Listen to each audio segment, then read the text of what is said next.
الحمد لله ونحمده ونستعينه ونستغفره ونؤمن به ونتوكل عليه ونعوذ بالله من شرور أنفسنا ومن سيئات أعمالنا من يهده الله فلا مضل له ومن يضلل فلا هادي له ونشهد أن لا إله إلا الله وحده لا شريك له ونشهد أن سيدنا وسندنا وحبيبنا محمدا عبده ورسوله أما بعد فأعوذ بالله من الشيطان الرجيم بسم الله الرحمن الرحيم تبارك الذي نزل الفرقان على عبده ليكون للعالمين نذيرا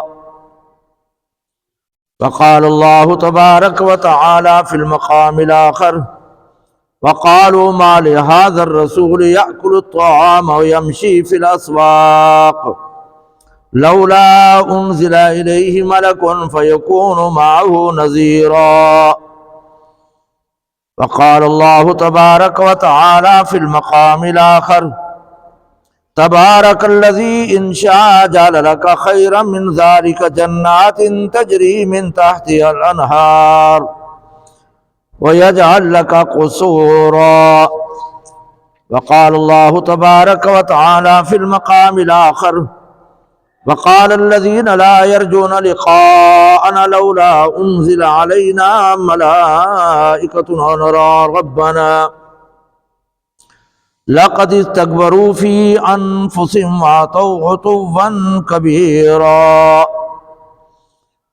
يوم يرون الملائكة لا بشرى يومئذ للمجرمين ويقولون حجرا محجورا وقال الله تبارك وتعالى في المقام الآخر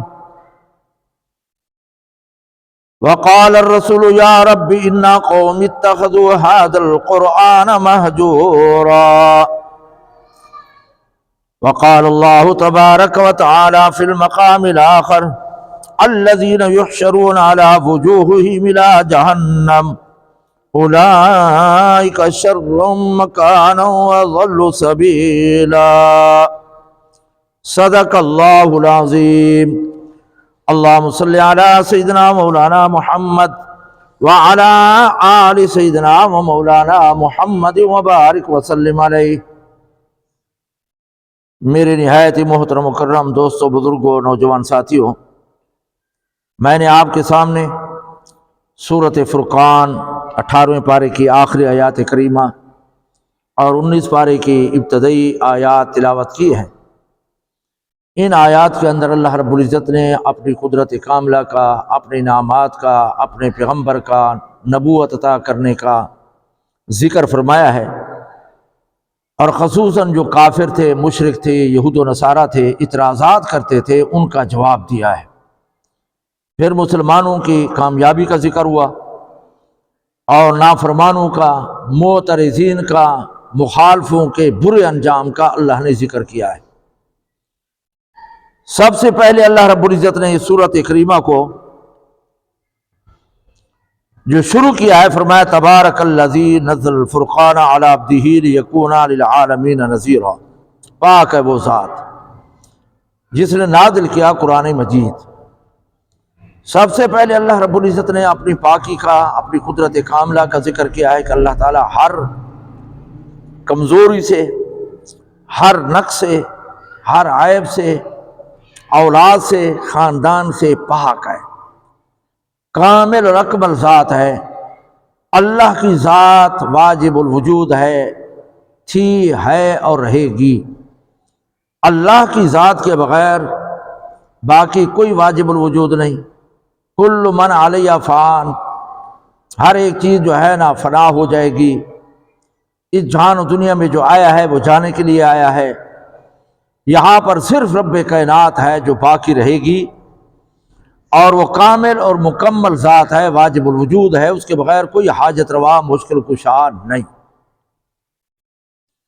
تو سب سے پہلے اللہ رب العزت نے یہی ذکر فرمایا، تبارک الذی نزل الفرقان، پاک ہے وہ ذات جس نے نازل کیا ہے قرآن مجید۔ قرآن کو فرقان کہا گیا ہے، قرآن کو فرقان کہا گیا ہے۔ قرآن کا دوسرا نام جو ہے نا وہ کیا ہے؟ فرقان ہے۔ فرقان کے معنی ہوتا ہے حق و باطل کے درمیان فرق کرنے والی کتاب۔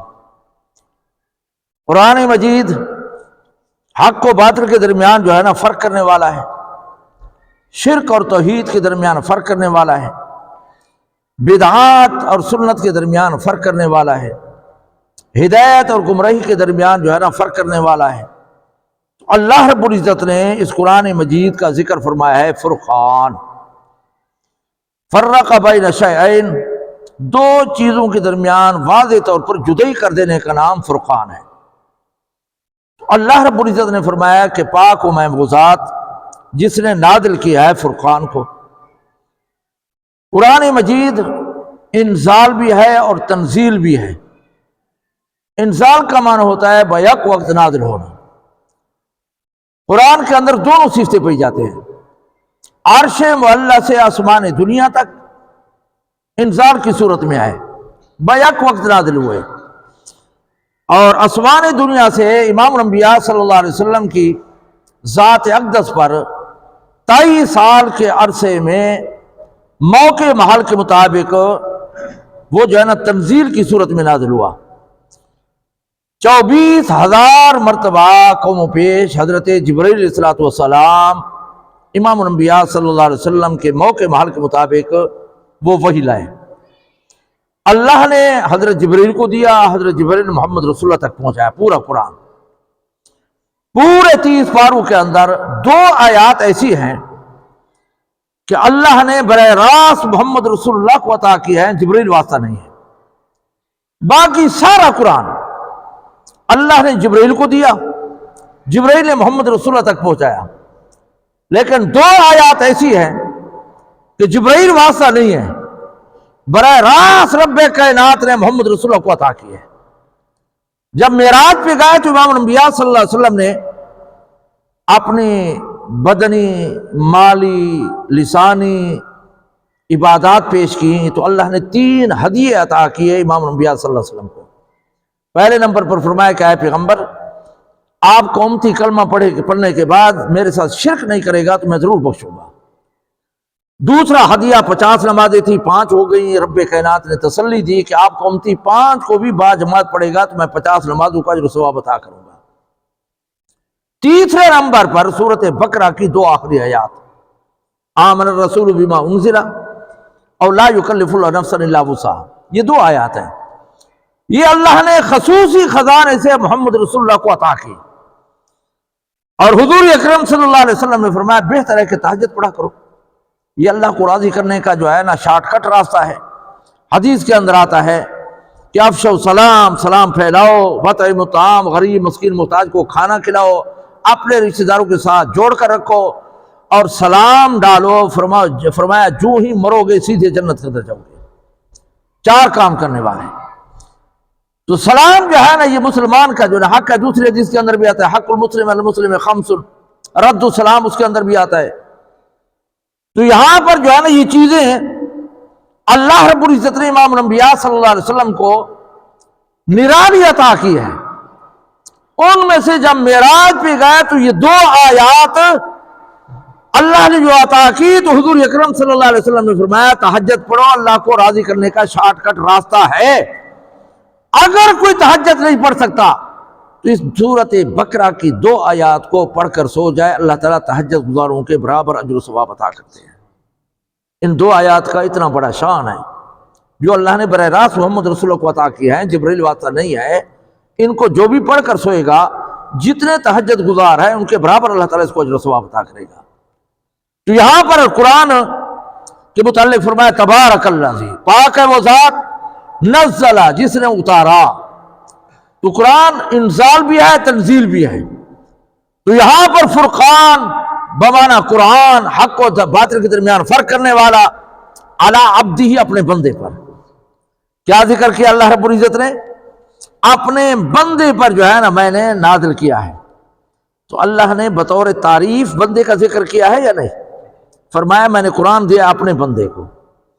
لیکن آج ایک مطلب فتنے کی بات کر رہا ہوں، فرقہ واریت کی بات نہیں کر رہا. ہمارا دماغ خراب ہو گیا تو ہم کہتے ہیں کہ جی حضور بشر انسان نہیں تھے، بندے نہیں تھے. بندہ مانا انسان. فرقہ واریت کی بات نہیں ہے، عقیدے کی بات ہے. اللہ نے تعریف کیا ہے. اللہ نے بطور توہین جو ہے نا ذکر دوسرے کلمے کے اندر اشہد ان محمد عبدہ و رسولہ، معراج کے موقع پر سبحان الاسرا بعبدہ، عبد کا لفظ ذکر کیا ہے. تو عبد مانا انسان، بشر، انسان. ہاں یہ اللہ نے پیغمبر کی بطور تعریف ذکر کی ہے، توہین نہیں کی. سمجھ آ گئی یا نہیں؟ اس لیے جو ہے نا یہ عقیدہ رکھنا کہ نعوذ باللہ پیغمبر بشر بھی نہیں تھے، یہ جو ہے نا کیا ہے؟ مشرکانہ عقیدہ ہے. ہمارا عقیدہ اور ایمان ہے امام الانبیاء آئے تو انسانوں میں سے، لیکن درجہ پوری کائنات سے اللہ کے بعد محمد رسول اللہ کا ہے. اور آج بھی علماء اہل سنت، علماء دیوبند کا عقیدہ ہے کہ جو مٹی امام الانبیاء صلی اللہ علیہ وسلم کے وجود کے ساتھ لگی اس کا درجہ عرش معلی سے بھی زیادہ ہے. اس جیسا انسان نہ کائنات کے اندر پیدا ہوا نہ ہوگا. لیکن اللہ نے فرمایا میں نے نازل کیا بندے پر. تو علی عبدہ ہی، اور جس عبارت سے، جس عنوان سے، جس طریقے سے اگر پیغمبر کی توہین کا کوئی پہلو بھی نکلتا تھا نا اللہ نے منع کر دیا ہے. یہودی بے ایمان اور مشرکین مکہ حضور کے متعلق آتا ہے نا کہ راعنا، اس کا معنی یہ ہے کہ اے پیغمبر آپ جو وعد و نصیحت کرتے ہیں، بات چیزیں ہماری سمجھ میں نہیں آتی، آپ ہماری روح رعایت کیا کریں، دوبارہ دہرا دیں.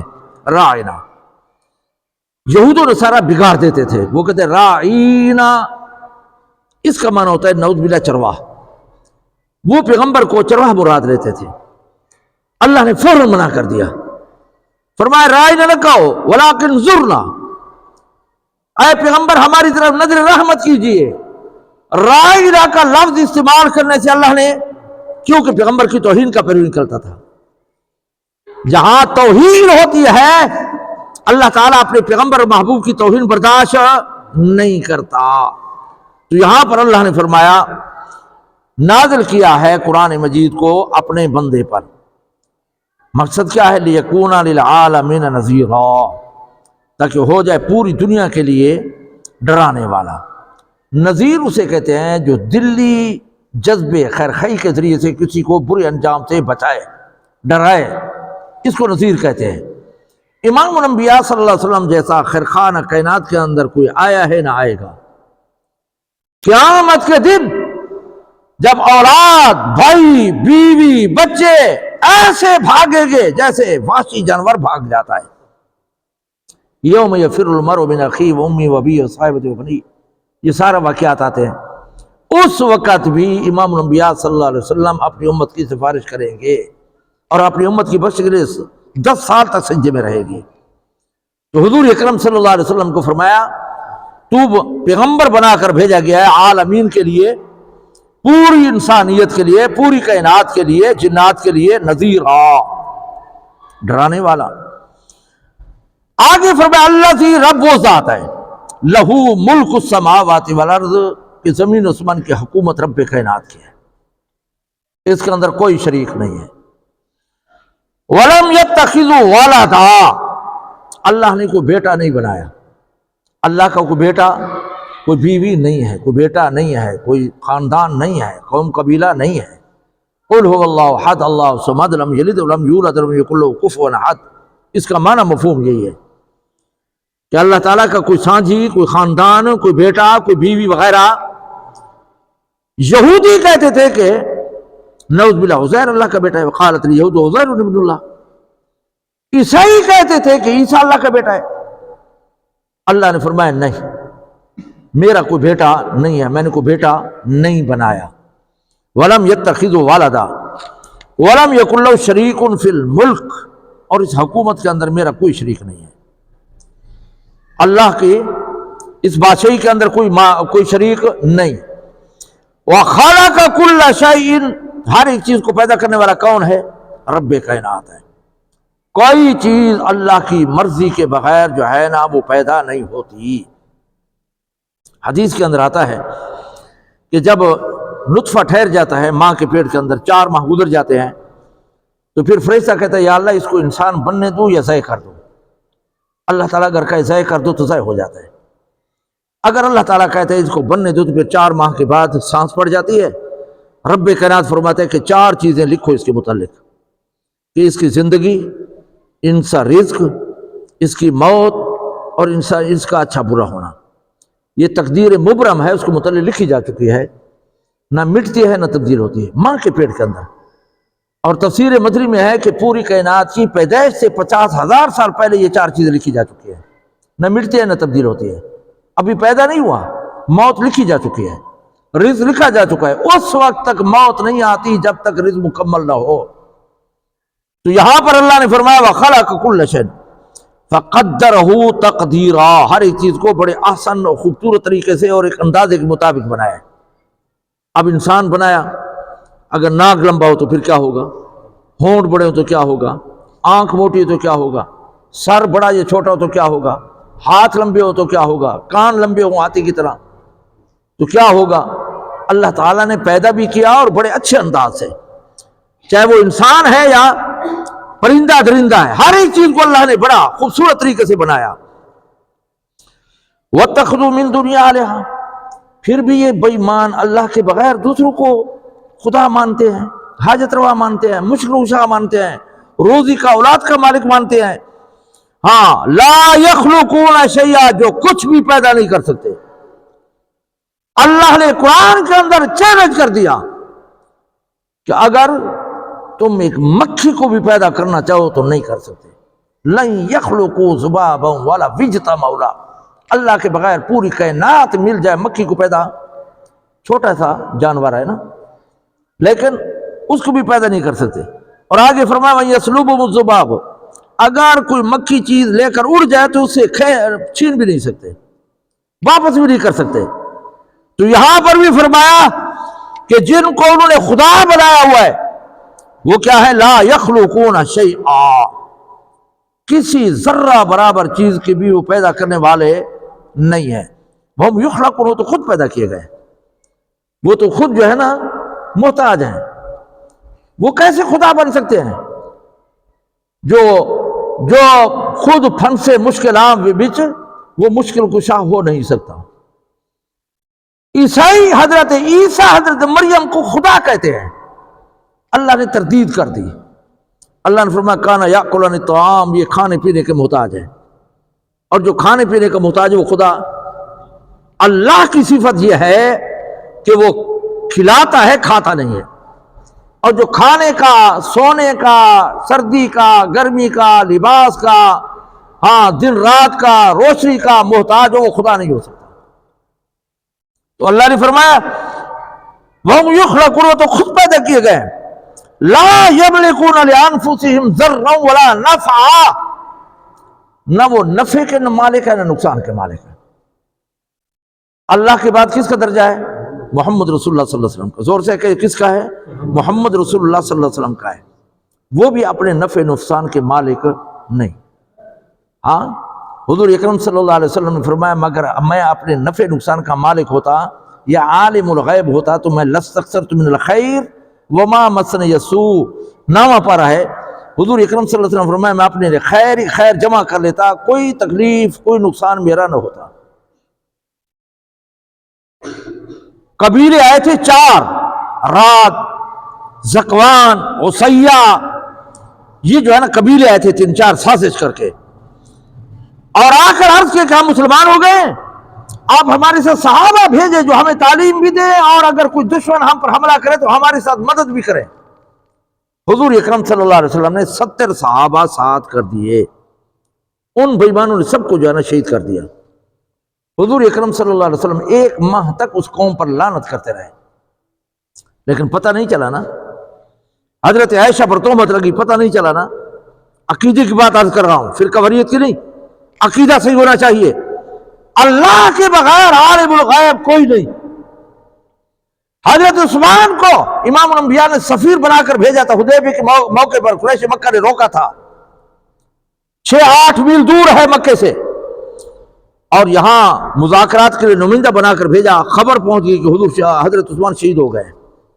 حضور اکرم صلی اللہ علیہ وسلم نے 1400 صحابہ سے بیعت لی کہ جب تک عثمان کے خون کا بدلہ نہیں لیں گے واپس نہیں جائیں گے، حالانکہ حضرت عثمان زندہ تھے۔ ایک ماہ تک حضرت عائشہ کے متعلق تہمت لگی، پریشان رہے، اور میں نے ایک حدیث نقل کی تھی، بخاری شریف کی ہے، کہ حضرت عائشہ کا ہار گم ہو گیا، فقام رسول اللہ صلی اللہ علیہ وسلم علی التماست والذی رماہ، حدیث شریف ہے کہ حضور اکرم صلی اللہ علیہ وسلم بھی ہار کو تلاش کرتے رہے، اور اس کے صحابہ بھی تلاش کرتے رہے، ولیوں کے ولی، حضرت ابو بکر، حضرت عمر، حضرت عثمان، حضرت علی، لیکن ہار نہیں ملا۔ بعد کے اندر اونٹ کو اٹھایا جس کے نیچے جو ہار پڑا تھا، پہلے نہیں ملا۔ اس سے معلوم کیا ہوا کہ عالم الغیب کون ہے؟ رب کائنات ہے، اس کے بغیر کوئی جو ہے نا نہیں ہے۔ ہمارے ہاں غلط نظریات ہیں، اتنے تک جو ہے نا سننے میں آیا ہے کہ جی بزرگ بھی عالم الغیب ہوتے ہیں، اور ان کی بلی بھی عالم الغیب ہوتے ہیں، جتنے مہمان آ جائے اتنے مرتبہ میوں میوں کرتے ہیں۔ لا حول ولا قوت الا باللہ۔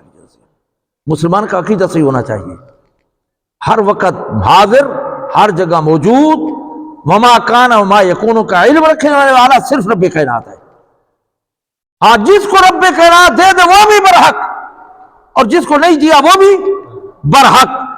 تو اللہ رب العزت نے فرمایا وَلَا يَمْلِكُونَ لِأَنفُسِهِمْ ضَرًّا وَلَا نَفْعًا، یہ جتنے تمہارے معبود ہیں نا، حاجت روا، مشکل کشا، یہ بزرگ اور ولی جن کو تم نے خدا بنایا ہوا ہے، نفع نقصان کا مالک بنایا ہوا ہے، یہ تو نہ اپنے نقصان کے مالک ہیں نہ نفع کے مالک ہیں۔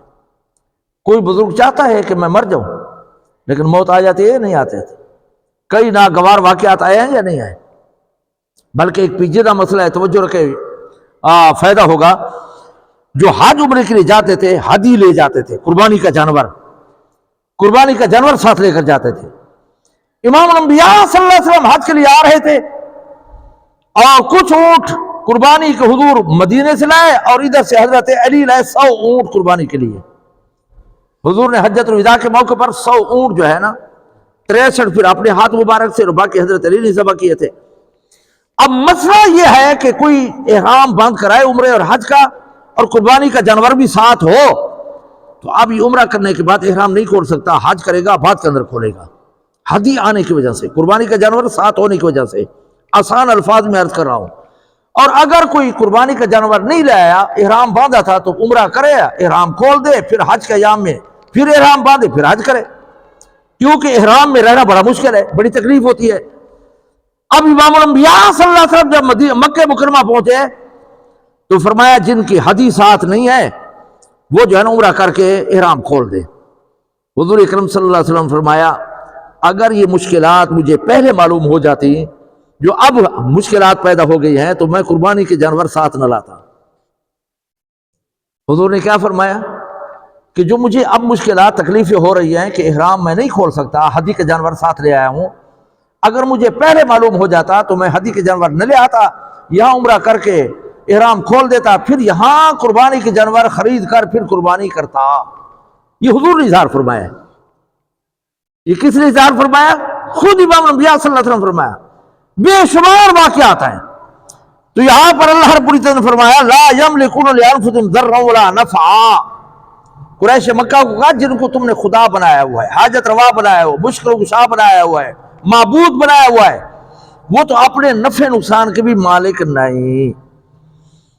ولا یملکون موت ولا حیات، نہ وہ موت کے مالک ہے نہ زندگی کے مالک ہے، ولا نشورا، نہ دوبارہ پیدا ہونے کے جو ہے نا مالک ہے۔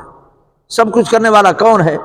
موت و حیات کا مالک رب کائنات ہے، رب کائنات ہے۔ حضور اکرم صلی اللہ علیہ وسلم نے فرمایا کہ رب کائنات فرماتے ہیں وَعِنْدَهُ مَفَاتِحُ الْغَيْبِ لَا يَعْلَمُ إِلَّا هُوَ، غیب کے خزانے رب کے پاس ہیں، کوئی نہیں جانتا مگر وہی جانتا ہے۔ امام الانبیاء صلی اللہ علیہ وسلم جب فوت ہو گئے، امام مالک رحمۃ اللہ علیہ نے خواب دیکھا۔ کیا دیکھا؟ خواب دیکھا، اس کی تمنا تھی کہ میں جو ہے نا حج کروں، لیکن امام مالک رہتے مدینہ منورے میں تھے، ان کی خواہش تھی کہ میں مدینہ کے اندر فوت ہوں اور یہاں دفن ہوں۔ اس کی وہ تمنا اللہ نے پوری کر دی۔ آج بھی جنت البقیع کے اندر امام مالک دفن ہے۔ اس کی خواہش تھی کہ میں مدینہ کے اندر مجھے موت آئے، اور بڑے فضائل ہیں۔ حضور اکرم صلی اللہ علیہ وسلم نے فرمایا کوشش کرو یہاں پر تمہاری موت آ جائے، قیامت میں تمہارا سفارشی بنوں گا۔ بڑی جو ہے نا خوش قسمتی ہے ان لوگوں کے لیے جو مدینہ کے اندر فوت ہو جاتے ہیں۔ اب امام مالک حج کے موسم میں خواب دیکھا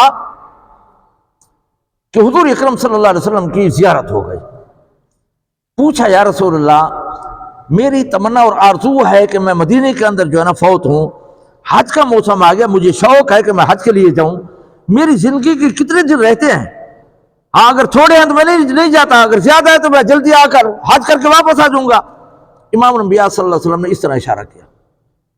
امام مالک کے سمجھ میں بات نہیں آئی کہ 5 سال ہیں، 5 مہینے ہیں، 5 جو ہے نا دن ہیں، 5 ہفتے ہیں، کیا ہے؟ انہوں نے ایک طالب علم کو تیار کیا۔ مزے کی بات یہ ہے کہ نیک لوگ اپنی نیکی کو ظاہر بھی نہیں کرتے۔ آج ہم پتہ نہیں کتنے جھوٹے کسی کہانی بیان کرتے ہیں اپنے آپ کو بزرگ بنانے کے لیے۔ انہوں نے خواب دیکھا، لیکن طالب علم کو تیار کیا کہ محمد ابن سیرین کے پاس جاؤ، یہ بڑا خواب کی تعبیریں کرنے کا بڑا ماہر تھا، اس سے پوچھ کر آؤ کہ میں نے خواب دیکھا ہے۔ جب اس نے بیان کیا تو محمد ابن سیرین بھی، تو اس نے کہا یہ تیرا خواب نظر نہیں آتا، یہ کسی اور کا ہے، صحیح بات بتاؤ۔ جب واپس آئے تو پھر انہوں نے بتا دیا کہ ہاں یہ جو ہے نا امام مالک نے میرا نام دے دو۔ انہوں نے بتا دیا تو محمد ابن سیرین نے کہا کہ امام الانبیاء صلی اللہ علیہ وسلم فرمایا 5 چیزوں کا علم میرے پاس نہیں ہے، رب کائنات کو ہے۔ ان اللہ عنده علم الساعہ، قیامت کا، وینزل الغیث، بارش کا، ویعلم ما فی الارحام، ماں کے پیٹ کے اندر کیا ہے، اور وما تدری نفس بأی ارض تموت، ہاں اور کل کو کیا پیش آئے گا۔ ان اللہ عنده علم الساعہ وینزل الغیث ویعلم ما فی الارحام وما تدری نفس بأی ارض تموت بھی آتا ہے، وما تدری تکسب غدا بھی آتا ہے کہ قیامت کب آئے گی اور بارش کتنی آئے گی، نفع ہوگا نقصان ہوگا، ماں کے پیٹ کے اندر کیا ہے، مسلمان ہے، پورا ہے، ادھورا ہے، کتنی زندگی، کتنا رزق پائے گا، اور وما تکسی کسی کو وما تدری نفس، کسی نفس کو یہ معلوم نہیں ہے کہ کل کو میرے پہ کیا پیش آنے والا ہے، حادثہ ہوگا، خوشی ہوگی، غمی ہوگی، اور وما تدری نفس بأی ارض تموت، کہاں مرے گا یہ بھی کسی کو معلوم نہیں ہے۔ تو حضور نے فرمایا، اس محمد ابن سیرین نے کہا کہ حضور نے اشارہ کر دیا کہ ان 5 چیزوں کا علم میرے پاس نہیں ہے، رب کائنات کو ہے۔ تو عالم الغیب وما کان وما یکون کا علم رکھنے والا کون ہے؟ رب کائنات ہے۔ یہ عقیدہ صحیح ہونا چاہیے۔ یہاں پر اللہ رب العزت نے فرمایا کہ ولا نشورا، دوبارہ اٹھنے کا بھی اسے معلوم نہیں، کب اٹھایا جائے گا، کب جو ہے حساب کتاب ہوگا۔ وقال الذین کفروا ان ھذا الا افک، جب قرآن نازل ہوا اللہ نے فرمایا تبارک الذی نزل الفرقان علی عبدہ، میں نے قرآن نازل کیا، تو قریش مکہ نے کیا کہا؟ وقال الذین کفروا، ان لوگوں نے کہا جو کافر تھے، ان ھذا الا افک، یہ تو جھوٹ ہے، نعوذ باللہ قرآن کو جھوٹ قرار دیتے ہیں۔ افتراہ، حضور نے اس کو گھڑ لیا،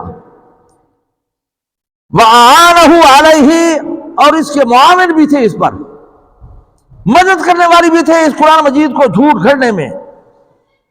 قوم، دوسرے لوگ بھی حضور کے ساتھ ہو گئے، فَقَدْ جَاءُوا ظُلْمًا وَزُورًا، بس انہوں نے بہت بڑی بات کہہ دی حضور کے خلاف کہ نعوذ باللہ یہ جھوٹ باندھتا ہے، یہ گھڑ کر لاتا ہے، دوسرے لوگ اس کی مدد کرتے ہیں۔ تو فرمایا انہوں نے جھوٹ بھی باندھا ہے اور ظلم بھی کیا ہے۔ پیغمبر کی بات پر اعتراض نہیں کرنا چاہیے، چاہے کوئی بات سمجھ میں آئے یا نہ آئے۔ آج ہم بڑے کہتے ہیں جی یہ شریعت کا مسئلہ میرے ذہن میں نہیں آتا۔ بھئی ہمارا ذہن شریعت کتابیں ہے، شریعت ذہن کتابیں نہیں ہے، سمجھ آ گئی ہے نا؟ دین کی جو بات آ جائے انسان کو مان لینی چاہیے، بس اس کے اندر چون چرا کرنے کی گنجائش نہیں ہے، اعتراض کی گنجائش نہیں ہے۔ آج ہم سنت پر اعتراض کرتے ہیں۔ علماء بیٹھے تھے جس میں امام یوسف رحمۃ اللہ علیہ بھی تھے، تو تذکرہ ہوا کہ حضور اکرم صلی اللہ علیہ وسلم کو سبزی کون سی پسند تھی، تو حدیث کے اندر آتا ہے کہ حضور اکرم صلی اللہ علیہ وسلم کو کدو پسند تھا۔ تو ایک بدقسمت بیٹھے تو اس نے کہا مجھے تو پسند نہیں ہے، امام یوسف نے فتویٰ دے دیا کہ یہ واجب القتل ہے، اسی پر علماء نے کہا ہے کہ اسی وجہ سے اس کو قتل کر دیا گیا کہ تو نے پیغمبر کی پسندیدہ چیز کو ناپسند کیوں کہا ہے۔ آج ہم سنت کا مذاق اڑاتے ہیں، شریعت کا مذاق اڑاتے ہیں، دین کا مذاق اڑاتے ہیں، نعوذ باللہ اسلامی قوانین اور حدود اللہ کو وحشیانہ قانون کہتے ہیں، پھر دعویٰ ہمارا مسلمانی کا ہے۔ مغرب زدہ لوگ، مادر پدر آزاد لوگ، وہ جو ہے نا ان کوڑے لگانے کو، رجم کرنے کو، ہاتھ کاٹنے کو، نعوذ باللہ نقل کفر نباشت، وہ کہتے ہیں کہ یہ ظالمانہ قانون ہے، یہ ایمان سے فارغ ہو جاتے ہیں۔ لہٰذا اگر کسی چیز پر عمل نہیں ہو سکا تو ہو سکتا ہے اللہ تعالیٰ معاف کر دے، لیکن اگر اعتراض کر بیٹھے تو ایمان سے خارج ہو جائیں گے۔ لہٰذا دین چاہے فرض سے تعلق ہو، واجب سے ہو، سنت سے ہو، اس کے اندر اپنی رائے زنی نہیں کرنی چاہیے۔ حرام حلال کے اندر اپنی طرف سے رائے قائم نہیں کرنی چاہیے۔ حرام بھی واضح، حلال بھی واضح۔ آج ہم جو کہتے ہیں جی حرام ہے یہ چیز، جب اللہ نے حلال کیا تو ہم کون ہوتے ہیں حرام کرنے والے؟ حضور نے اپنے اوپر شہد کو حرام کیا تو اللہ نے فرمایا لما تحرم ما احل اللہ، اے پیغمبر آپ نے کیوں حرام کر دیا جس کو میں نے حلال کیا ہے؟ اور ایک عجیب بات آپ کو بتاؤں کہ سیدنا حضرت علی رضی اللہ تعالیٰ عنہ، ابو جہل کی بیٹی تھی جمیلہ غالباً اس کا نام تھا، مسلمان ہو گئی تھی، تو حضرت علی رضی اللہ تعالیٰ عنہ پیغام نکاح بھیجا۔ حضرت فاطمہ کو پتہ چل گیا، حضرت فاطمہ حضور کے پاس گئی اور عرض کیا یا رسول اللہ آپ بیٹیوں کے متعلق زیادہ جو ہے نا ایکشن نہیں لیتے، لیکن یہ بات ہو رہی ہے، میرے اوپر سوکن آ رہی ہے۔ علی کا یہ ہے نا یہ ارادہ ہے، وہ ابو جہل کی جو ہے نا بیٹی کے ساتھ نکاح کرنا چاہتا ہے۔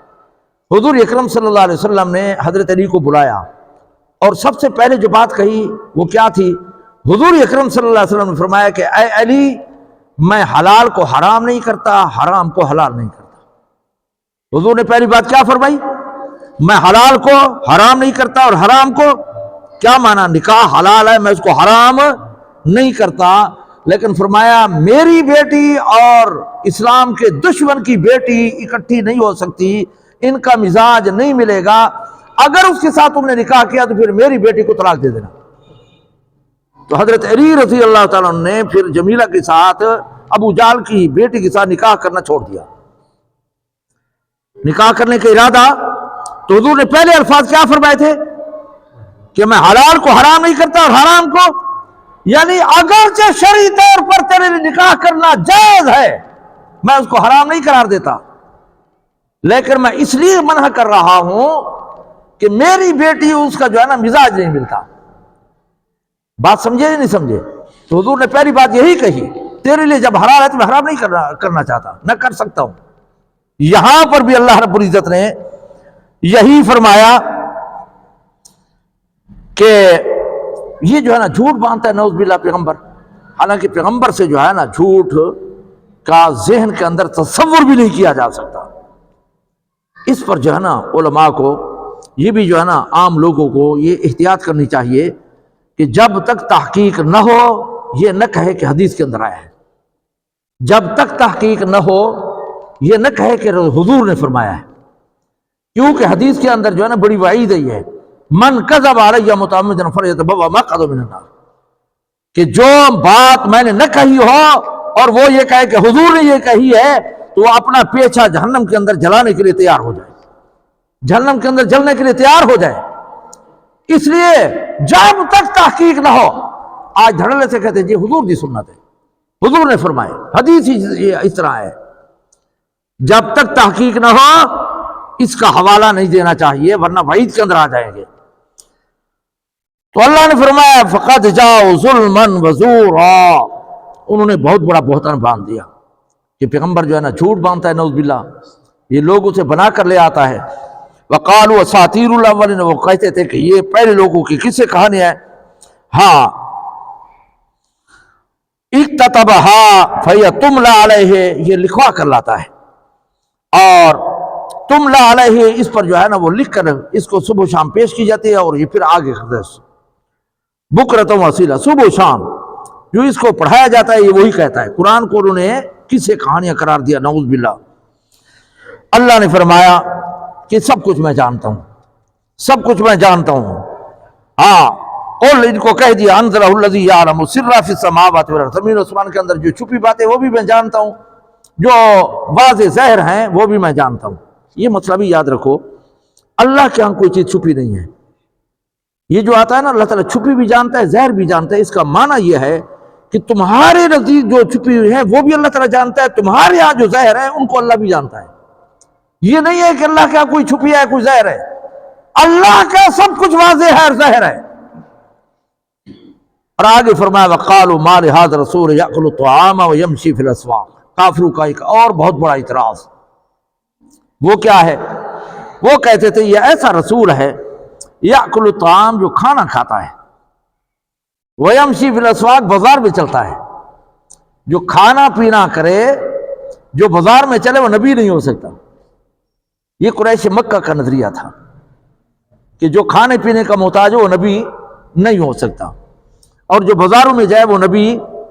ہاں لولا انزل علیہ ملک فیکون معہ نذیرا، کیوں نہیں اتارا گیا اس کی طرف ایک فرشتہ وہ آ کر بتاتا کہ نبی ہے، پھر ہم مانتے. ویسے ہم نہیں مانتے. او یلقی لی کنز، یا اس کو بہت بڑا خزانہ مل جاتا، یہ بیٹھ کر کھاتا، یہ تو بازاروں میں پھرتا ہے، یہ تو محنت مزدوری کرتا ہے. خود امام الانبیاء صلی اللہ علیہ وسلم نے فرمایا کہ نبوت سے پہلے میں نے قراریت چاند ٹکو پر، یوں کہتے ہیں چاند ٹکو پر میں نے قریش مکہ کی بکری چرائی ہے.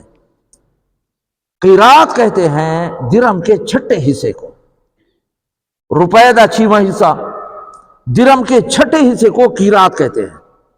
یعنی معمولی اجرت پر جو ہے نا میں محنت مزدوری کر کے قریش مکہ کی بکری چراتا تھا نبوت سے پہلے، نبوت کے بعد نہیں، نبوت سے پہلے. تو وہ یہ کہتے تھے اگر یہ نبی ہے تو یہ تو محنت مزدوری نہ کرتے، اس کے پاس خزانہ ہوتا اللہ کی طرف سے. او تکون جنت یاکل منہا، یا بڑا ایک باغ ہوتا اس کے پاس، یہ اسے کھاتا، لینڈاٹ ہوتا. اور قریش مکہ یہ کہتے کہ اگر نبوت ملنی تھی تو 2 سرداروں کو ملتی. نبوت ملنی تھی تو کس کو ملتی؟ 2 سرداروں کو ملتی. کون سے 2 سردار؟ مکے کے اندر مغیرہ تھا اور طائف کے اندر عروہ ابن مسعود ثقفی تھا.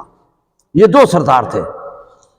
تو قریش مکہ کہتے اگر نبوت ملتی تو سرداروں کو ملتی، اس یتیم کو مل گئی، اس کے پاس پیسے نہیں ہے، خزانہ نہیں ہے. تو وہی اعتراض اور گندی ذہنیت کا مظاہرہ کیا قریش مکہ نے. کیا کہا؟ یا تو اس کے پاس خزانہ ہوتا یا اس کے باغات ہوتے تو ان سے کھاتا. وقال الظالمین ان تتبعون الا رجلا مسحورا، ظالم لوگوں نے کہا کہ تم تو نعوذ باللہ ایسے آدمی کی اتباع کرے ہو جس پر جادو کیا گیا ہے. حضور کو جادوگر کہتے، حضور کو ساحر کہتے. تو اللہ نے فرمایا انظر کیف ضربوا لک الامثال، اے پیغمبر ان بےایمانوں کو دیکھو کیسے مثالیں کرتے ہیں آپ کے لیے، کیا کیا مثالیں دے رہے ہیں، کیا کچھ کہہ رہے ہیں. ہاں اور فرمایا فضلوا، گمراہ ہو گئے، فلا یستطیعون سبیلا، یہ سیدھے راستے کو نہیں پا سکے. آگے فرمایا تبارک الذی ان شاء جعل لک خیرا من ذلک جنات تجری من تحت الانہار. اللہ نے فرمایا پیغمبر میں قادر ہوں، اگر چاہتا تو جن باغات کا یہ کہہ رہے ہیں میں اس سے بھی بہتر تمہیں باغات دیتا. اور حدیث کے اندر یہ بھی آتا ہے کہ حضور اکرم صلی اللہ علیہ وسلم کو پیشکش کی گئی تھی اگر آپ چاہیں تو یہ وادی میں سونے کی کر دوں آپ کے لیے، لیکن حضور نے فرمایا نہیں، یا اللہ اتنا دے کہ ایک دن کھاؤں تو آپ کا شکر ادا کروں اور دوسرے دن نہ ملے تو صبر کر کے صبر کا اجر و ثواب کماؤں. غربت کو امام الانبیاء صلی اللہ علیہ وسلم نے پسند کیا. اور دنیا کیوں نہیں ملی؟ علماء نے لکھا اس لیے نہیں ملی کہ اگر سونا مل جاتا لوگ مسلمان ہوتے تو دوسرے لوگ کہتے کہ یہ مال و دولت کے لالچ میں آ کر جو ہے نا ہاں یہ ایمان لا رہے ہیں اور سونا حاصل کرنے کے لیے ایمان لا رہے ہیں، اس لیے پیغمبر پر حرف آ جاتا تو اللہ نے پیغمبر کو دنیا نہیں دی. اس لیے علماء نے لکھا ہے کہ حضور کی جو غربت تھی وہ اختیاری تھی، جان بوجھ کر غربت کو اختیار کیا ہوا تھا، ہماری طرح مجبور نہیں تھے نعوذ باللہ. یہ جو اللہ نے ذکر کیا ہے وَيَجْعَلُ لَكَ قُصُورًا، تیرے لیے میں محلات بنا دیتا. لیکن اللہ رب العزت نے فرمایا بل کذبوا، انہوں بےایمانوں نے بالساعات، جھٹلایا قیامت کو، وَأَعْتَدْنَا لِمَنْ كَذَّبَ، میں نے تیار کر رکھا ہے جن لوگوں کے جنہوں نے جھٹلایا قیامت کو، سعیرا، جلتی ہوئی آگ، جنہوں نے آخرت کا انکار کیا ہے اس کے لیے جلتی ہوئی آگ اللہ نے فرمایا میں نے تیار کر رکھی ہے۔ آگے فرمایا اذا رأت من مکان بعید سمعوا لها تغیظا وزفیرا، جو آگ تیار کی گئی ہے مراد جہنم ہے۔ جہنم جب دیکھے گی، اس پر علماء نے لکھا ہے کہ جہنم کی آنکھیں ہوں گی، کئی ہزار فرشتے اس کو لگام دیے ہوں گے، دور سے اس کے غیظ و غضب کی آواز آئے گی، وہ نافرمانوں کو جو ہے نا کیا کرے گی، آوازیں سنیں گے اور اندر سے نکلے گی، جیسے کوئی اگر بولے بھی نہیں تو اس طرح اندر سے جو ہے نا وہ اپنی دشمنی کو نکالتا ہے۔ تو یہ جو ہے نا کیا ہے، جہنم سنے گی اذا رأت من مکان بعید، ان کافروں کو، ان مشرکوں کو، پیغمبر کے مخالفوں کو، ہاں اسلام کے دشمنوں کو جب دور سے دیکھے گی جہنم، سمعوا لها، تو یہ سنیں گی اس کی آواز کو، تغیظا، غیظ و غضب سے بھری ہوئی آوازیں، وزفیرا، اور بڑی بڑی آوازیں۔ زفیر کہتے ہیں گدھے کی آواز نکلتے وقت، جو گدھے کی آواز نکلتے ہیں اس کو زفیر کہتے ہیں، جب واپس لوٹتے اس کو شہیق کہتے ہیں۔ ان انکر الاصوات لصوت الحمیر، قرآن کے اندر آتا ہے۔ ہاں زفیر کسے کہتے ہیں؟ جو گدھا آواز نکال رہا ہوتا ہے، ہاں کرتا ہے نا زور سے، اس کو زفیر کہتے ہیں۔ جب واپس لوٹاتا ہے اس کو شفیق کہتے ہیں۔ تو فرمایا جہنمی جب جہنم کے اندر جائیں گے ایسی آوازیں لگائیں گے جیسے گدھے کی آوازیں ہوتی ہیں، یہ اللہ تعالیٰ بتانا چاہتے ہیں۔ ہاں، اور اذا لقوا منها مکانا ضیقا مقرنین، ان جہنمیوں کو زنجیروں کے اندر باندھ کر ڈالا جائے گا، تنگ جگہ پہ، جہاں جگہ نہیں ہوگی ٹھونس دیا جائے گا، جیسے دیوار کے اندر میخ کو زبرن ٹھونکا جاتا ہے، گاڑا جاتا ہے، اس طرح ان کو جو ہے نا جہنم کے اندر ڈال دیا جائے گا اور جکڑے ہوں گے۔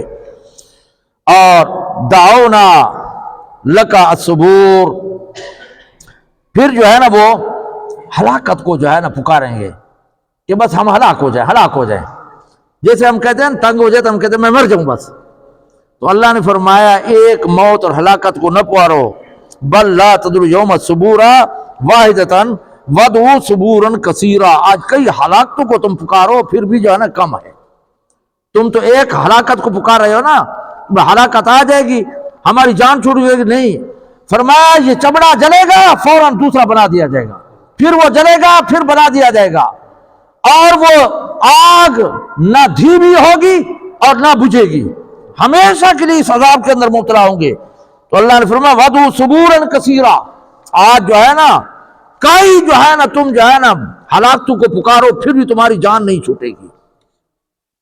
اور پھر کہا جائے گا اذالک خیر ام جنت الخلد، کیا تمہارا یہ جہنم بہتر ہے یا جنت؟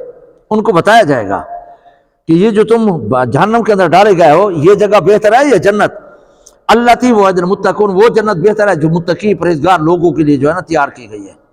متقی پرہیزگار، کئی مرتبہ عرض کر چکا ہوں تقویٰ کسے کہتے ہیں؟ تو علماء نے لکھا ہے، اکثر علماء نے لکھا ہے بدعات، رسومات، رواجات سے بچنے کا نام تقویٰ ہے۔ رسومات، بدعات، رواجات سے بچنے کا نام تقویٰ ہے۔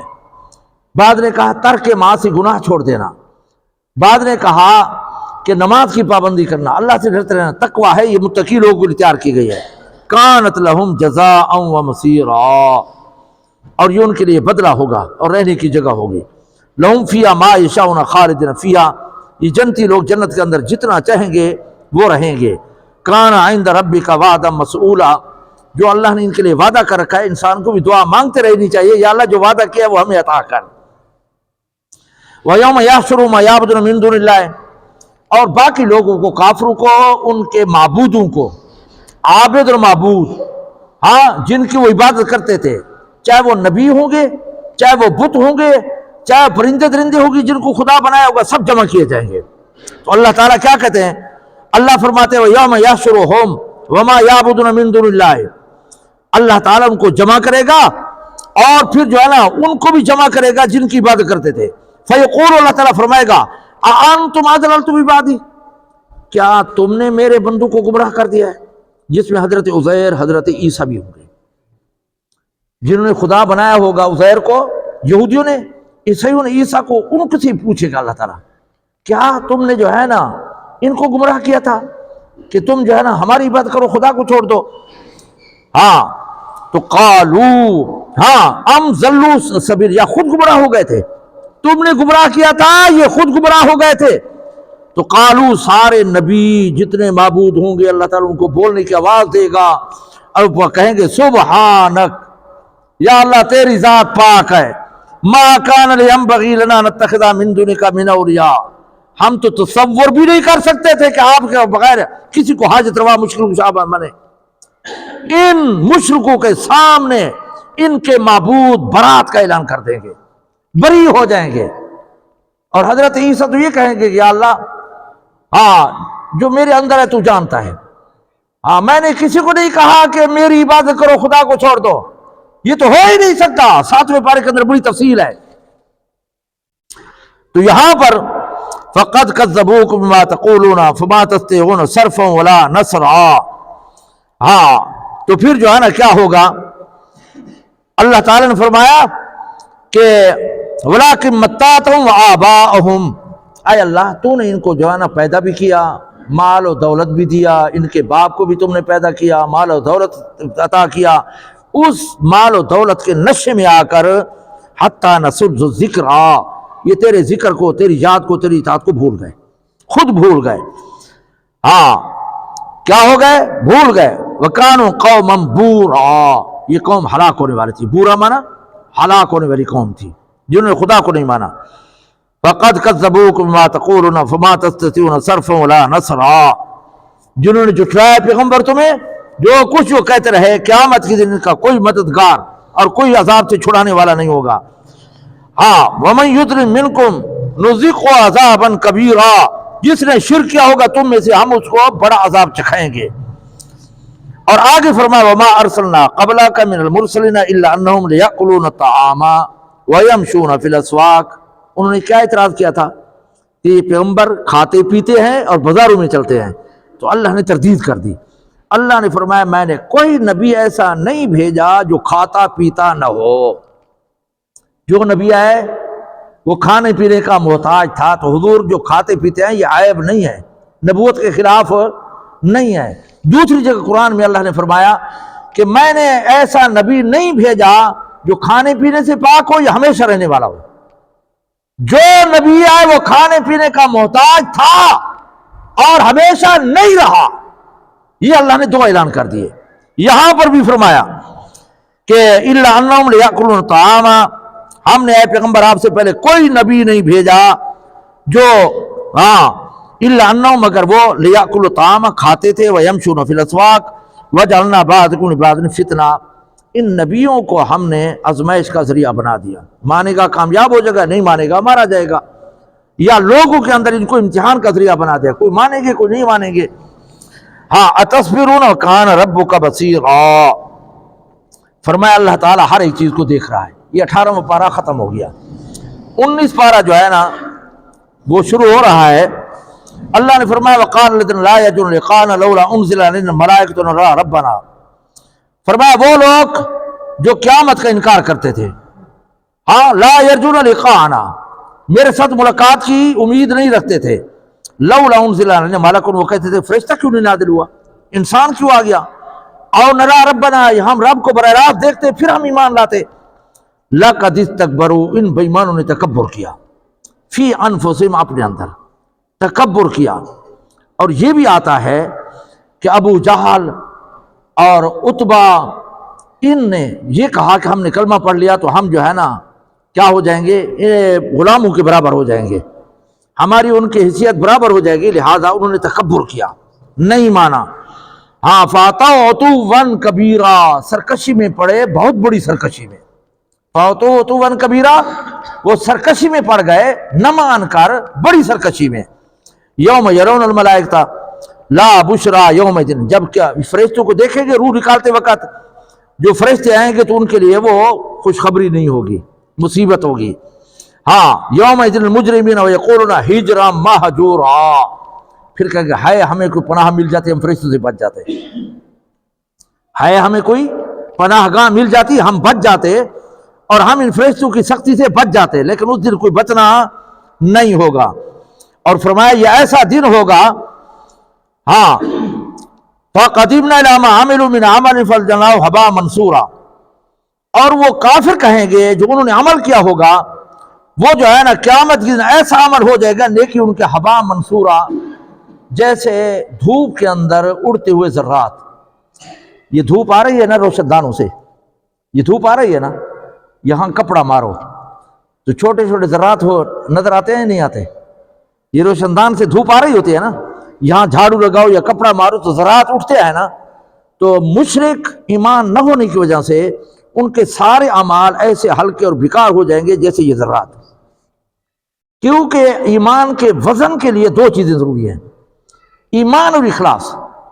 ایمان اور اخلاص اور اتباع سنت ہوگی تو وہ عمل وزنی ہوگا، ورنہ اس کے لیے لا نقیم لہم یوم القیامۃ وزنا، اللہ تعالیٰ ترازو قائم ہی نہیں کرے گا۔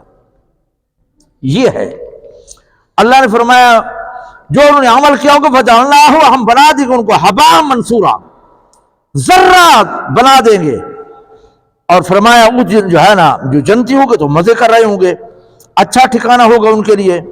اور فرمایا وہ قیامت کے دن ایسا ہوگا یوم تشقق السماء بالغمام، یہ آسمان ایسے پھٹ جائے گا جیسے بادل پھٹ جاتے ہیں، بادل پھٹ جائے نا چھوٹے چھوٹے جو ذرے بن جاتے ہیں، فرمایا جب قیامت آئے گی آسمان پھٹ جائے گا۔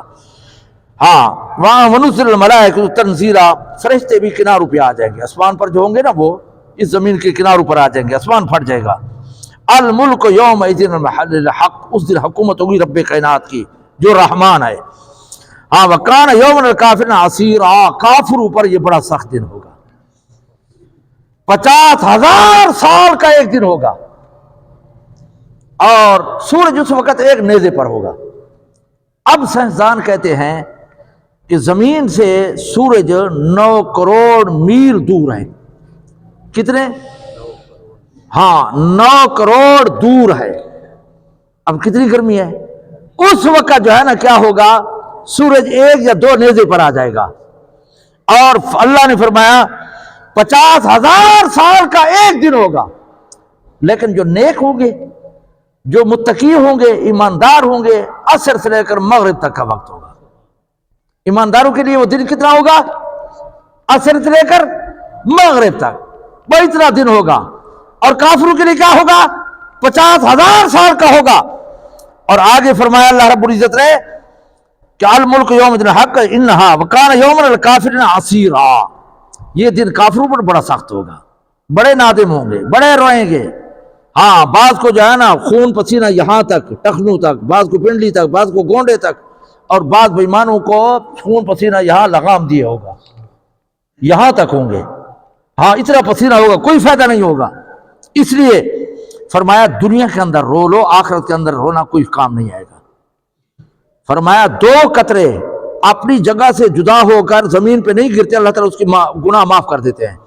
ایک شہید کے خون کا قطرہ، دوسرا خوف خدا کی وجہ سے آنکھ سے آنسو جب گرتا ہے زمین پہ نہیں پہنچتا، اللہ تعالیٰ سارے گناہ معاف کر دیتے ہیں۔ اس لیے دنیا کے اندر رو لیا کرو، اللہ کے سامنے کبھی بیٹھ کر نوافل پڑھ کر توبہ استغفار کر لیا کرو۔ تو فرمایا یہ دن یوم الکافر عسیرا، اور وہ یوم عض الظالم علی یدیہ، کافر لوگ ہاتھوں کو چک ماریں گے۔ یہ غصے کی وجہ سے کئی مرتبہ، 1-2 مرتبہ ہم نے بھی دیکھا ہے، جب غصہ ہو جاتا ہے نا بچے یا کوئی بڑا ہو جاتا ہے نا، پھر اپنے ہاتھ کو کاٹتا ہے، اس طرح چک لگاتا ہے۔ تو یہ کافر جو ہے نا کیا ہوگا، یوم الظلم یقول یا لیتنی اتخذت مع الرسول سبیلا، کاش کہ ہم نے رسول کو ساتھ دیا ہوتا، رسول کو مان لیا ہوتا، کلمہ پڑھ لیا ہوتا۔ یا ویلتا لیتنی لم اتخذ فلانا خلیلا، اور کاش کہ ہم کسی دوسرے کافر کو دوست نہ بناتے۔ عقبہ ابن معیط یہ بڑا بے ایمان تھا، حضور پر اوجری ڈالی تھی اس نے، سمجھ آ گئی ہے نا۔ اب بدر میں پکڑا گیا اور پھر راستے میں حضور نے اس کو قتل کر دیا۔ نضر ابن حارث کو اور عقبہ ابن معیط 2 سرداروں کو اللہ نے، حضور نے راستے پر جو قتل کیا، مدینہ نہیں لے گئے، باقی 70 قیدیوں کو لے گئے۔ علماء لکھا ہے جب قید ہو گئے تھے تو ان کو راستے میں کیوں قتل کیا؟ تو علماء لکھا ہے باقی جو ہے نا وہ جنگی قیدی تھے، یہ گستاخ رسول تھے، اور جو بھی گستاخ رسول ہے اس کو دنیا کے اندر رہنے کا کوئی حق حاصل نہیں ہے۔ اس وقت یہ زندیق اور واجب القتل ہے مرزائی، جو صبح و شام پیغمبر کی توہین کرتے ہیں، پھر بھی اسلامی نظام نہ ہونے کی وجہ سے یہ بے ایمان دندناتے پھرتے ہیں۔ اور مالک ہے جو گستاخی کرے اگر سے توبہ کر لے پھر بھی واجب القتل ہے۔ تو ان دونوں کو قتل کر دیا گیا۔ یہ ابتدا میں عقبہ بن معیط کو اسلام لانے والا تھا، امیہ بن خلف اس کے پاس گئے کہ اپنی جماعت کو نہیں چھوڑنا، اپنے دھڑے کو نہیں چھوڑنا، اپنے ساتھی کو نہیں چھوڑنا۔ تو پھر جو ہے نا یہ باز آ گیا، کلمہ نہیں پڑا۔ کس نے؟ عقبہ بن ابی معیط نے۔ کس نے گمراہ کیا تھا؟ دوست نے، امیہ بن خلف نے۔ یہ امیہ بن خلف بھی بے ایمان پھر بدر میں مارا گیا۔ تو یہ اللہ تعالیٰ اس کے متعلق کہتا ہے کہ یا ویلتا، کہیں گے یہ یا لیتنی، ہے لم اتخذ فلاں خلا، کاش کہ ہم نے اس کو دوست نہ بنایا ہوتا۔ آج تم دوست بناتے تھے، چوری کریں گے، موٹر سائیکل چھینیں گے، موبائل چھینیں گے، دوست ہے نا، قیامت کے ایک دوسرے کے دشمن بن جائیں گے۔ الاخلاء یومئذ بعضهم لبعض عدو، قرآن کہتا ہے کہ بدکاری پر دوستی کرنے والے، احانت کرنے والے ایک دوسرے کے دشمن بن جائیں گے، ایک دوسرے کے خلاف گواہیاں دیں گے۔ تو یہ جو ہے نا کیا تھا، عقبہ بھی کہے گا کہ کاش کہ میں نے امیہ کی بات نہ مانی ہوتی۔ اور کیا کہا کہ لقد ضلنی، یعنی ذکر، اس نے مجھے جو ہے ہدایت سے گمراہ کر دیا، بعد اذ جاءنی، جبکہ میرے پاس ہدایت آ چکی تھی، محمد رسول اللہ کی شریعت اور سنت اور حضور کی وجود مبارک۔ وکان الشیطان انسان خذولا، شیطان انسان کو ہر موقع پر ذلیل کرتا ہے۔ کیا کرتا ہے؟ بدر میں گئے نا، سراقہ ایک سردار تھا، اس کی شکل میں قریش مکہ کو کہا کہ واہ، یہ جو ہے نا مدینے میں چند لوگ ہیں، 313 آئے ہوئے ہیں، جلدی نکلو، ان کو نیس تیس کر دو، میں تمہارے ساتھ ہوں، میں جو ہے نا فلانے قبیلے کا سردار ہوں۔ جب وہاں لڑائی شروع ہوئی نا تو بھاگا، تو سرداروں نے کہا کہ تم تو ہمارے ساتھ وعدہ کر کے تو لڑو گے۔ انہوں نے کہا کہ نہیں، تم جانو، تمہارا کام جانے، جو کچھ میں دیکھ رہا ہوں تم نہیں دیکھ رہے۔ اور شیطان نے حضرت جبریل کو دیکھ لیا تھا، وہ فرشتوں کے ساتھ آ رہا تھا مدد کے لیے، تو بھاگا۔ تو شیطان ہر موڑ پر جو ہے دھوکہ دیتا ہے یا نہیں؟ یہاں پر فرمایا رسوا کرنے والا ہے۔ اور قیامت کے دن آخری بات، وقال رسول یا رب، قیامت کے دن رسول اللہ صلی اللہ علیہ وسلم کہیں گے، اللہ کے ہاں دعویٰ دائر کریں گے کہ یا اللہ، اس قوم نے اتخذوا ھذا القرآن مہجورا، میرے اس قرآن کو میری قوم نے چھوڑ دیا تھا۔ اب آپ اندازہ لگائیں، دعویٰ کرنے والے، شکایت کرنے والے رسول اللہ ہوں اور عدالت رب کائنات کی ہو، تو کون بدبخت بچ سکے گا؟ آج ہم قرآن نہیں پڑھتے، ہمارے گھر کے اندر قرآن کی آواز نہیں ہے۔ ایک دور تھا کہ سناٹا بھی ہے، وہ کہتے ہیں مدینہ کی گلیوں میں رات کے 2-2:30 بجے میں تہجد پڑھنے کے لیے مسجد نبوی میں آتا تھا، جس گھر سے گزرتا تھا قرآن پڑھنے کی آواز آ رہی ہوتی تھی۔ آج ہمارے گھر کے اندر قرآن نہیں ہے، کون ہے جو تلاوت کرتا ہے؟ نہیں ہے ہمارا معمول، ہر ایک چیز کا معمول ہے، کھانے کا، پینے کا، سونے کا، واک کرنے کا، قرآن کی تلاوت نہیں ہے۔ تو جو قرآن چھوڑ چکے ہوں گے، قیامت کے دن رب کائنات کی عدالت میں محمد رسول اللہ دعویٰ دائر کریں گے۔ تو جس کے خلاف پیغمبر دعویٰ کر دے، کون بدبخت بچ سکے گا؟ لہٰذا آج سے ہاتھ کر انشاءاللہ گھر کے اندر قرآن کی تلاوت کریں گے، ٹھیک ہے یا نہیں؟ سچا وعدہ کرو یار، ہاتھ اٹھا لو، وعدہ کرو کہ گھر کے اندر قرآن پڑھیں گے۔ سمجھ آ گئی نا؟ قرآن کی تلاوت سے برکت ہوگی، خیر ہوگی۔ قرآن رکھو، آج ہمارے گھروں کے اندر قرآن نہیں ہے، قرآن کی تلاوت کرنی چاہیے۔ قیامت کے دن محمد رسول اللہ دعویٰ دائر کریں گے، یا رب، او میرے رب، انا قومی، میری قوم، اتخذوا ھذا القرآن مہجورا، میرے اس قرآن کو چھوڑ دیا تھا۔ وَكَذَلِكَ جَعَلْنَا لِكُلِّ نَبِيٍّ عَدُوًّا مِنَ الْمُجْرِمِينَ، ہر دور کے اندر پیغمبر کے دشمن چلے آ رہے ہیں۔ وَكَفَىٰ بِرَبِّكَ هَادِيًا وَنَصِيرًا، لیکن اے پیغمبر گھبرا نہیں، میں تیرا ہدایت دینے والا، نصرت کرنے والا میں رب ہوں، تجھے ناکامی نہیں ہوگی، کامیابی ہوگی۔ اور آگے فرمایا پھر ان کو بے ایمانوں کا، کافروں کا، وقال الذین کفروا لولا نزل علیہ القرآن جملۃ واحدہ، وہ کہتے تھے کہ بیک وقت قرآن کیوں نہیں نازل ہوا؟ اللہ نے فرمایا میری حکمت تھی اس کے اندر۔ 23 سال میں موقع محل کے مطابق 24,000 مرتبہ حضرت جبرائیل قرآن مجید لے کر آئے، تو اللہ نے فرمایا میں نے تھوڑا تھوڑا نازل کیا ہے تاکہ تجھے یاد بھی رہے اور بیان بھی کرتا رہے۔ علماء نے لکھا ہے یہ قرآن جلال تھا، یہ حضور کے جمال میں آ کر حل ہوا ہے۔ اگر پیغمبر واسطہ نہ ہوتے تو یہ قرآن ہم نہ پڑھ سکتے۔ یہ اللہ کا جلال محمد رسول اللہ کے جمال میں آ کر حل ہوا، اب ہم پڑھ سکتے ہیں۔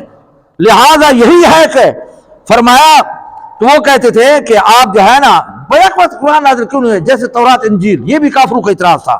اللہ نے فرمایا اس کے آہستہ آہستہ نازل کرنے میں بھی میری حکمت تھی۔ اور آخری بات، الذین یحشرون علی وجوہہم الی جہنم، بعض لوگ جو ہے نا منہ کے بل جہنم میں چل کر داخل کیے جائیں گے۔ اللہ بچائے، اللہ بچائے ہمیں۔ ہاں الٹے منہ کے بل، صحابہ نے عرض کیا یا رسول اللہ منہ کے بل جو ہے نا کیسے داخل ہوں گے؟ حضور نے فرمایا جو رب پاؤں کے ذریعے سے چلا سکتا ہے وہ منہ کے بل بھی چلائے گا۔ اب یہاں پر علماء نے لکھا ہے، آخری بات عرض کرتا ہوں کہ وہ یہ منہ کے بل کیوں چلائے جائیں گے؟ تو علماء نے لکھا ہے کہ جو دنیا کے اندر شریعت کی خلاف ورزی کرتے رہے، شریعت کہتی ہے حلال کھاؤ نہیں کھاتے، شریعت کہتی ہے نماز پڑھو نہیں پڑھتے، شریعت کہتی ہے زکوٰۃ ادا کرو تو صاحب نصاب ہو نہیں کرتے، شریعت کہتی ہے تم پر حج فرض ہے تم جو ہے نا حج کرو نہیں کرتے، شریعت کہتی ہے روزے رکھو نہیں کرتے، شریعت کہتی ہے نکاح کرو زنا نہ کرو نہیں کرتے۔ فرمائے جو دنیا کے اندر جو ہے نا شریعت کی خلاف ورزی کرتے رہے، مخالفت کرتے رہے، الٹ کرتے رہے، اللہ تعالیٰ قیامت کے دن ان کو الٹا کر دے گا۔ یہ قرآن ہے، یحشرون علی وجوہہم، چہرے کے بل جو ہے نا چلیں گے۔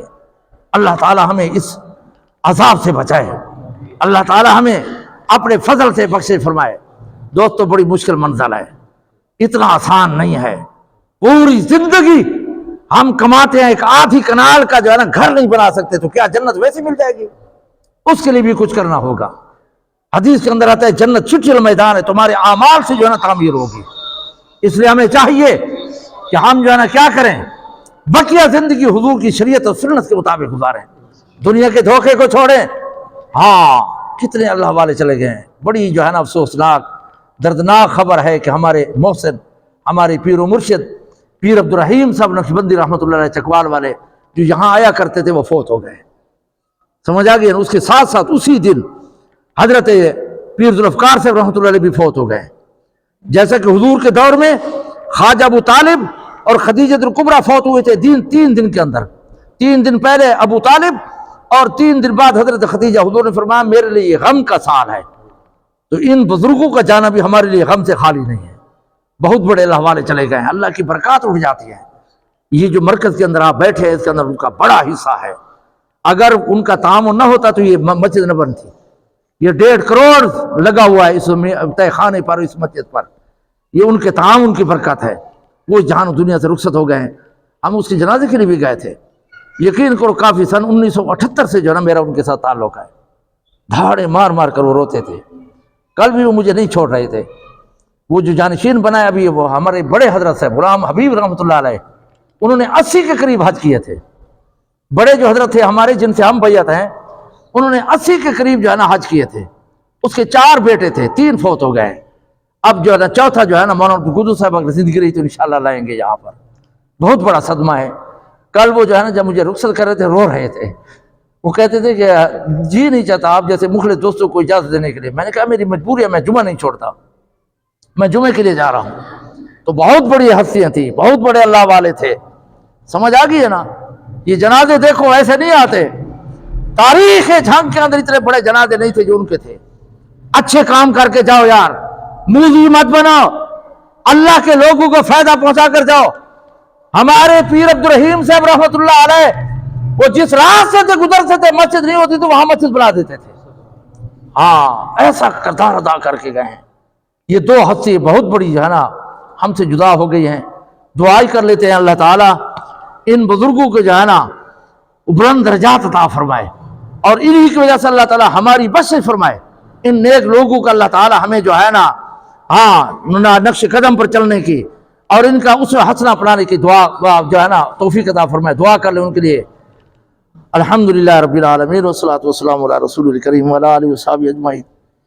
یا حی یا قیوم برحمتک استغیث یا ذا الجلال والاکرام یا رب لک الحمد کما ینبغی لجلال وجہک عظیم سلطانک۔ یا اللہ ان کو بلند درجات نصیب فرما، ان کی بخشش فرما۔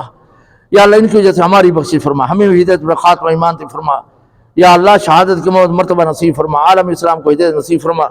یا اللہ حدیث کی روح سے خیر کی چابی خیر کا ذریعہ بنا۔ یا اللہ شر کی چابی شر سے بچا، اتفاق کی اتحاد نصیب فرما، حضور کی کامل محبت اور اتباع نصیب فرما، نبی اکرم صلی اللہ علیہ وسلم کی پوری شریعت اور سنت پر عمل کرنے کی توفیق عطا فرما۔ یا اللہ ہمارے والدین جو اس جہان و دنیا سے رخصت ہو گئے ہیں مسلمان، سب کی بخشش فرما، اعلیٰ درجات نصیب فرما، جنت الفردوس نصیب فرما۔ یا اللہ بیمار شفا کامل عاجل نصیب فرما، عالم اسلام کو ہدایت نصیب فرما، دنیا آخرت کی بھلائی نصیب فرما۔ وصلی اللہ تعالی علی خیر خلق محمد وآلہ وصحبہ اجمعین برحمتک یا ارحم۔